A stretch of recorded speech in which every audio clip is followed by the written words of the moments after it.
Hello friends, welcome to my YouTube channel. देखिए, आज जो मैं एक फ्रूट प्लांट लगाने जा रही हूँ गमले में, वो मेरा 48 फ्रूट प्लांट होगा। और मैं इसे कैसे लगाती हूँ, कस्टर्ड एप्पल का प्लांट है और इसे कैसे गमले में ग्रो किया जाता है, कैसे सॉइल प्रिपरेशन की जाती है, वो सब इस वीडियो में मैं आपके साथ शेयर करूँगी। आप कस्टर्ड एप्पल को गमले में लगा सकते हैं, बहुत आसानी से लग जाता है और इसे आप आसानी से आजकल नर्सरी में अवेलेबल हो जाता है। और हाँ, ये है कि अगर आप कोई भी जो फ्रूट प्लांट है गमले में ग्रो कर रहे हैं तो आप ग्राफ्टेड प्लांट ही लें, तभी आपके यहाँ फ्रूटिंग हो पाएगी। वरना अगर आपने सीड से ग्रो किया है तो बहुत थोड़ा सा टाइमिंग लेता है। तो यह सारा कुछ इस वीडियो में शेयर करूँगी। पसंद आए तो प्लीज़ लाइक शेयर सब्सक्राइब जरूर कीजिए। देखिए फ्रेंड्स, कस्टर्ड एप्पल का प्लांट है जो गमले में मैंने इस तरीके से लगा दिया है। मैं आपके साथ वीडियो तो नहीं शेयर कर पाई इसका लगाने का, बहुत ज़्यादा बारिश हो गई थी और मिट्टी देखिए मैंने प्रिपेयर कर चुकी थी पहले ही। और ये जो प्लांट है कस्टर्ड एप्पल का, मैंने नर्सरी से रिसेंटली जो मंगाया था ये वो है। और देखिए, हालांकि बारिश होने से अच्छा ये है कि क्योंकि बीच में जिस तरीके से गर्मी बढ़ गई थी तो लग रहा था कि मार्च में पौधे लगा रहे हैं तो ज़्यादा दिक्कत कभी ना हो जाए, लेकिन ऐसा नहीं है। बारिश होने से थोड़ा अच्छा ही हो गया है प्लांट्स के लिए। देखिए, ग्राफ्टेड प्लांट है और इस तरीके से यहाँ से जो है ये ग्राफ्ट हो रखा है। तो इसके लिए मैंने सॉइल प्रिपरेशन में आपके साथ शेयर करती थी कि कौन से कैसे मिट्टी रेडी की, फर्टिलाइज़र कौन से दिए हैं इसके अंदर, और इसे कैसे लगाने में थोड़ी सी सावधानी आपको रखनी है। ये सारा कुछ मैं वीडियो में शेयर करूँगी। तो देखिए, ये जो पॉट आप जब भी लें, तो मैंने इसके लिए बड़ा ही पॉट थोड़ा सा रखा है साइज़ में, ये देखिए। तो पॉट का साइज़ थोड़ा सा अच्छा रखें, छोटा ना रखें। और जितने भी, जैसे कि हमारा ये मैंने जो पॉट लिया है इसमें अच्छे से होल ज़रूर करें। ऐसा ना हो कि आप 2 से 3 होल करें। स्टार्टिंग में मैंने जो बड़े सीमेंटेड गमले उसमें 2 होल होते थे, लेकिन इस तरीके के जब गमले मैं यूज़ करती हूँ तो उसमें कम से कम नीचे की तो पूरी 8 से 10 तक मैं इनमें होल कर देती हूँ। उससे सबसे बड़ा बेनिफिट ये होता है कि मेरे किसी भी, अभी देखिए बारिश इतनी ज़्यादा हो चुकी है, मुझे प्रॉब्लम ये नहीं होती कि मेरे किस गमले में पानी भरा है, क्योंकि मुझे ये प्रॉब्लम नहीं आती है। तो आपको भी ऐसा करना है। देखिए, अब 400 से ज़्यादा मेरे पास प्लांट है। 50 फ्रूट प्लांट का कलेक्शन कंप्लीट होने वाला है। ये जो है मेरा 50 फ्रूट प्लांट आज मैं जो लगा रही हूँ अपने गमले में लगाया है मैंने जो। तो देखिए, इस तरीके से अगर बार बार मुझे पानी ही निकालना पड़ेगा तो बहुत मुश्किल होती है। तो हम ऐसा करते हैं कि पानी रुके ही ना। तो सबसे अच्छा उसका एक तरीका ये है कि आप जो ड्रेनेज सिस्टम अच्छा रखें, यानी कि होल बहुत अच्छे से करें। और इस तरीके की जो ठिकरियाँ होती है ना, उसकी 1 से 1.5 इंच की लेयर आप अपने पहले सबसे बड़े नीचे के जो पॉट है उसके अंदर लगा दें। फिर आप देखिए, ना तो पानी रुकेगा, ना ही रूट बाउंड बहुत जल्दी से नहीं होगा। वरना क्या होता है, मिट्टी में बहुत जल्दी से रूट बाउंड हो जाता है। आप इसको एक बार मेरे तरीके से एक बार करके देखिए, आपको बहुत अच्छा रिजल्ट मिलेगा। गर्मी भी तेज़ पड़ रही होगी तो ये कूलिंग का आपका काम करेगा, यानी कि इससे गर्मियों में देखिए ठंडे होते हैं, बहुत अच्छे होते हैं। तो आपके प्लांट के लिए भी काफ़ी अच्छा काम करेगा। आप अगर ग्रो बैग में लगा रहे हैं तब भी इसका इस्तेमाल करिए। देखिए फ्रेंड्स, जो सॉइल का प्रिपरेशन है वो मैं मोस्टली एक साथ करती हूँ अपना, कि एक साथ मिट्टी तैयार करती हूँ। जैसे 4-5 पौधे हो जाते हैं तो लगाने में मुझे बहुत इजी हो जाता है। वरना देखिए ज़्यादा दिक्कत होती है। मैंने सॉइल प्रिपरेशन के वीडियोस शेयर किए हुए हैं कि आप कोकोपीट से कैसे बिल्कुल सॉइललेस मीडियम में आप फ्रूट प्लांट लगा सकते हैं। बहुत सारे प्लांट मैंने लगाए, क्योंकि मेरे पास 50 फ्रूट प्लांट का कलेक्शन हो गया है तो मेरे लिए पॉसिबिलिटी नहीं है कि मैं मिट्टी लेकर आऊँ। और दूसरा, सबसे बड़ा मुझे इसका 100% रिजल्ट मिलता है। तो कोकोपीट में भी आप जो है गार्डनिंग कर सकते हैं। और दूसरा, मिट्टी आपके पास कोई भी हो, आपके पास गार्डन सॉइल है, आप गार्डन सॉइल लाते हैं तो उसका इस्तेमाल कर लीजिए, या कोकोपीट है तो कोकोपीट का इस्तेमाल कर लीजिए। मेरे पास अगर थोड़ी बहुत मिट्टी देखिए जो पुरानी होती है वो होती है तो मैं उसमें यूज़ कर लेती हूँ। तो आपको 50% जो है गार्डन सॉइल लेनी है, 30% जो हम लेंगे फर्टिलाइज़र लेंगे, और 20% हम जो ये सेंड होती है इंपॉर्टेंट चीज़ है उसका इस्तेमाल करेंगे। इस तरीके का एक रेशो आप बना लीजिए। 50% में आप अगर सॉइल की जगह कोकोपीट का भी इस्तेमाल कर सकते हैं।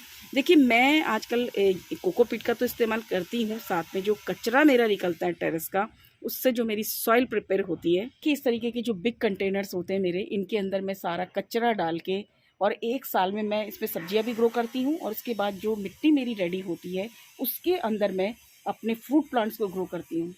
तो देखिए, मुझे मेरी मिट्टी, एक तो मैं ये कहूँ कि मेरा कोकोपीट का खर्चा भी यहाँ पर कम हो जाता है, और दूसरा जो वो मिट्टी होती है बहुत बेस्ट होती है। उसमें इतने सारे, आप सोचिए कि जो हम कचरे से रेडी करते हैं, सूखे पत्ते होते हैं उसके अंदर सारे, तो काफ़ी अच्छा रिजल्ट मिलता है। तो देखिए, फर्टिलाइज़र की अगर मैं बात करूँ तो जो आपको मेन लेना है इसमें गोबर की खाद। आप इसकी जगह वर्मी कंपोस्ट का भी इस्तेमाल कर सकते हैं। अगर गोबर की खाद ले रहे हैं तो बिल्कुल कच्ची खाद नहीं होनी चाहिए। इस चीज़ का मैं हर वीडियो में बोलती हूँ, रिपीट करती हूँ बार बार, क्योंकि आपका पौधा ख़राब हो जाएगा। आप देखिए, जब भी आप कोई खाद लेकर आ रहे हैं तो ऐसा ना हो कि किसी ने आपको कच्ची खाद दे दी और आपका नुकसान हो जाए। दूसरा, सीवीड 1 से 1.5 चम्मच का इस्तेमाल कर लीजिए। उससे भी आपके सारे माइक्रो न्यूट्रिएंट्स भी आपके पौधे को मिल जाएंगे और सारा काम ये करता है। दूसरा, नीम खली का इस्तेमाल आप ज़रूर कीजिए। आपकी जो मिट्टी आपने बनाई है या मिट्टी आप बाहर से लेकर आए, मे बी उसमें निमेटोड्स हो सकते हैं, तो ये प्रॉब्लम को सॉल्व करेगा। तो इसमें चॉक के पीसेस मैंने और इंक्लूड किए थे, आप वो भी डाल सकते हैं। अगर आप एग जैसे खाते हैं तो एगशेल होते हैं, उनको धोकर अच्छे से उसको क्रश करके और उसका भी अपनी चूरा बना के थोड़ा सा और मिट्टी के अंदर उसको यूज़ कर सकते हैं। इस तरीके का सॉइल प्रिपरेशन आप कर लीजिए और अपने पॉट को भर लीजिए। देखिए, इसके बाद जब भरने के बाद जैसे कि इसमें एक आपको क्या करना है, एक होल बनाना है इसके चारों तरफ, मतलब सॉरी चारों तरफ नहीं, बीच में एक जो है गड्ढा आपको करना है। ज़मीन में भी देखिए, जैसे आपके मान के चलिए आपने ज़मीन में भी अपने पौधे को लगा रहे तो आपको गड्ढा बनाना है और गड्ढे में फिर आपको आपको जो है आपके आसपास की जो उसमें मिट्टी है उसमें उस तरीके की जो फर्टिलाइज़र आप अपने गड्ढे में फिलअप करिए। जब भी मैं जैसे कि पूरी मिट्टी में तो हमने सारी फर्टिलाइज़र मिला ही दिया है, तो लेकिन जब आप थोड़ा सा पौधा लगा रहे हैं तो हल्की सी आप चाहें तो उसमें फंगिसाइड हल्का सा डाल सकते हैं, अगर आपको लग रहा है कि जो आपने पौधा लिया है उसका कहीं रूट बाउंड तो ख़राब नहीं है। तो ये भी एक छोटा सा काम है, वो आप देख सकते हैं। अगर आपको लग रहा है कि आपको फंगस की प्रॉब्लम ना हो प्लांट को, तो ये भी कर सकते हैं आप, फंगिसाइड आप उसमें इंक्लूड कर सकते हैं। अगर आपको रूट्स, जब आप पौधे की देखिए जब आप उसका रूट बाउंड निकालेंगे पौधे से, तो उसको क्या होता है कि कई बार उसमें कुछ ब्लैक रूट्स आ जाती है। अगर ब्लैक रूट्स नज़र आ रही हैं तो हल्का सा फंगिसाइड ज़रूर यूज़ कर लीजिए, अगर नहीं है तो कोई दिक्कत नहीं है। और जब भी आप मिट्टी को निकालें तो रेड सॉइल है तो उससे रिमूव कर दें। रिमूव करने का तरीका, पानी में पौधे को रखिए, थोड़ी देर छोड़ दीजिए, छेड़छाड़ प्लीज़ बिल्कुल ना करें, छेड़छाड़ करेंगे पौधा ख़राब हो जाएगा। तो ये छोटी छोटी बातें हैं जो मैं वीडियो में शेयर करती हूँ। बहुत सारे लोगों के कमेंट्स आते हैं जबकि उनका पौधा ख़राब हो गया है, तो बहुत सारी छोटी छोटी मिस्टेक्स हमसे होती हैं, तो वो हम ना करें तो हमारे पौधे अच्छे से सर्वाइव करेंगे। तो ये कस्टर्ड एप्पल का जो प्लांट है, इसे भी आप गमले में ग्रो कर सकते हैं, काफ़ी अच्छी फ्रूटिंग इससे मिलती है। देखिए, इसमें एक फ्लावर भी आ रहा है, अगर ग्राफ्टेड होते हैं तो उनमें जल्दी फ्लावरिंग स्टार्ट हो जाती है। तो गमले के लिए आप हमेशा ग्राफ्टेड प्लांट को लें। कई बार लोगों के मैसेज आते हैं कि उनके फ्रूटिंग नहीं हो रही है, अगर आपने सीड से ग्रो किया है तो आपको थोड़ा टाइम लगेगा। और जब भी आप देखिए पौधा लगा देते हैं तो जैसे कि मिट्टी को थोड़ा टैप कर दें, यानी कि दबा दबा के जो है इसको डालें, क्योंकि वरना एयर पॉकेट्स रह जाते हैं। तो एयर पॉकेट से फिर बाद में क्या होता है कि जब हम कभी पानी डालते हैं ना ऊपर से, तो वो सीधा नीचे निकल जाता है, होल बन जाता है हमारा। तो जब भी मिट्टी लें, जो खुरपी का पीछे का हिस्सा होता है उससे थोड़ा सा दबा दबा के आप मिट्टी को डालेंगे, इसमें दबाएंगे और पौधे को लगाएंगे तो बहुत अच्छा लगेगा। और देखिए, ग्राफ्टेड एरिया को हमेशा ऊपर रखना है, पौधे में मिट्टी को पूरा नहीं भरना है, यानी कि गमले को पूरा नहीं भरना है, क्योंकि अभी हम इसमें 2-3 साल, हम 4 साल हम इसमें पौधे को चलेगा हमारा, तो उसके अंदर बार बार हम फर्टिलाइज़र भी देंगे तो लेवल काफ़ी ऊंचा हो जाता है और हमारा ग्राफ्टेड एरिया ढक जाता है, फिर हमें इसकी रिपोर्टिंग करनी पड़ती है जल्दी से। तो इसलिए इस चीज़ को ध्यान रखें, आप पूरा ना भरे गमले को।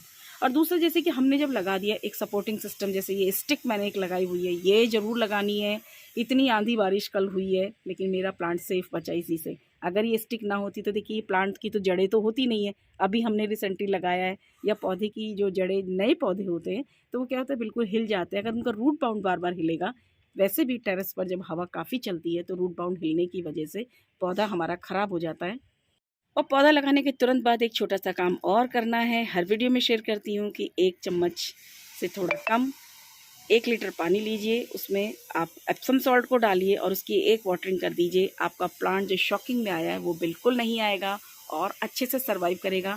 5 से 6 दिन इसे थोड़ी सी जो है सेमी शेड में रख दीजिए, अंदर नहीं रखना है, इंडोर नहीं करना है, सेमी शेड में से रख दीजिए।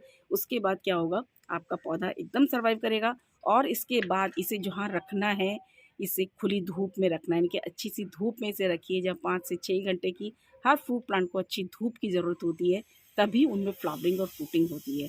तो इस तरीके से आप अपने पौधे को लगाइए, काफ़ी अच्छे रिजल्ट्स मिलेंगे और काफ़ी अच्छे फ्रूट लगेंगे।